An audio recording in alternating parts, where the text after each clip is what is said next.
For the last 30 years, I've gone to a lot of colleges and universities and done exactly what I'm doing today and have enjoyed that very much. And this is why, because I feel like the conversation that my experience can foster is really useful. I had a very similar experience to my relationship to being a queer person. I discovered, I grew up in the 70s in San Francisco, lucky me.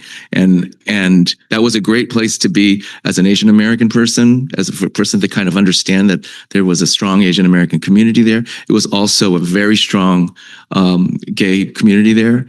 And it was a real active time for a 14-year-old kid discovering that they were gay, what that was, could be or couldn't be, or what that was. It was really amazing to look back on that time. But it also did make me have a very similar feeling that I did to being Asian American, which is that I didn't really want to be gay. I didn't really want that. I had a whole other idea of what I was or wanted to be, and it was not who I was at all, but it was what I wanted.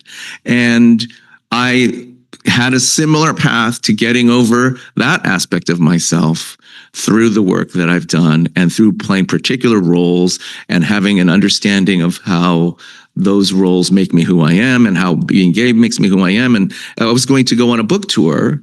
And it was through the process of going on that book tour that I realized that that was a gesture of coming out, that was, oh, duh, now you're coming out. Like, because I had lived in my own body and not worried about what other people thought of me or my family or who I was very much at all in my own privacy.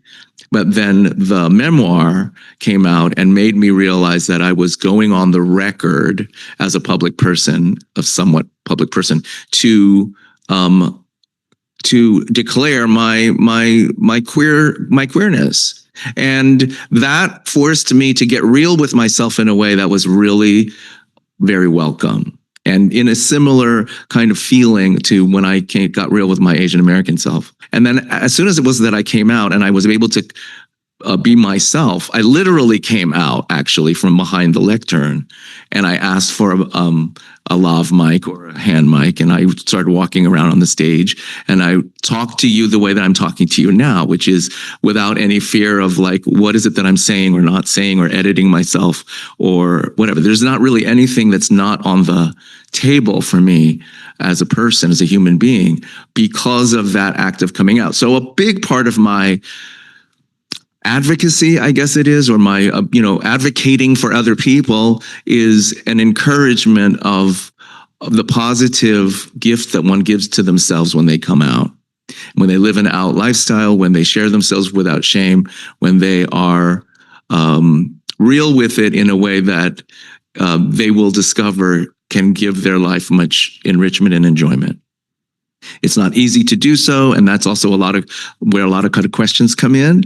But it is fundamental to coexisting with non-queer people in a civilized environment.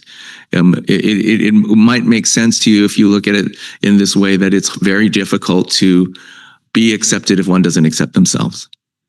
And accepting themselves and living fully the way everyone else is able to do, freely and without editing oneself.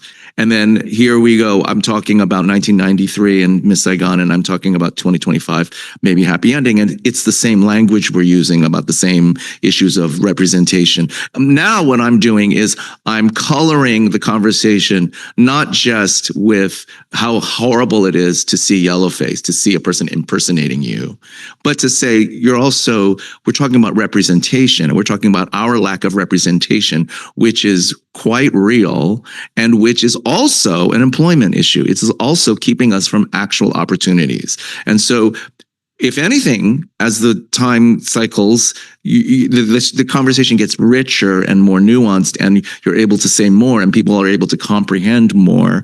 And in that way, it's a good thing that you continue to talk about that you can add to the conversation with what's happening in the moment now. Is an interesting time period. We have evolved from that place even better. I mean, in a more deep way. And I'm happy for the way that it has evolved.